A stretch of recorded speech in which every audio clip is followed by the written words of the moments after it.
പഴയ ചിത്രങ്ങളുടെ തിയേറ്ററുകളിലേക്കുള്ള പുതിയ വരവ് എന്തിന്? എല്ലാ പ്രൊഡ്യൂസേഴ്സിനും എൻ്റെ സിനിമ അന്ന് കളിച്ച് വൻ കളിയാണല്ലോ, അതിപ്പോൾ ഇറക്കി അതിനേക്കാൾ ഇറക്കി ഇത് എപ്പോഴും പറയും.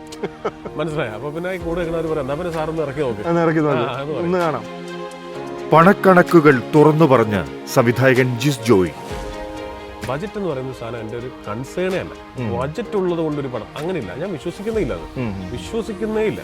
ഇൻഡസ്ട്രിയിൽ തുടർച്ചയായി സിനിമകൾ ചെയ്തുകൊണ്ടിരിക്കുന്ന ഒരു 2-3 പ്രൊഡ്യൂസേഴ്സിനെ വെറുതെ റാൻഡമായിട്ട് എടുത്തു. തുടർച്ചയായിട്ട് അവരുടെ കഴിഞ്ഞ 8-9 പടങ്ങൾ ബാക്ക് ടു ബാക്ക് ഫ്ലോപ്പാണ്.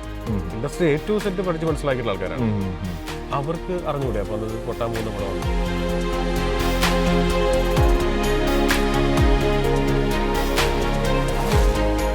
ഈ നമ്മൾ പറയുന്ന ഒരു കൺസെപ്റ്റിനോട് ഈ പ്രൊഡ്യൂസേഴ്സ് അവർ പണം മുടക്കാൻ ഏത് തരത്തിലാണ് അവർ തയ്യാറാകുന്നത്? എന്താണ്, അതോ നമ്മൾ കൊടുക്കുന്ന ഒരു കോൺഫിഡൻസിലാണോ?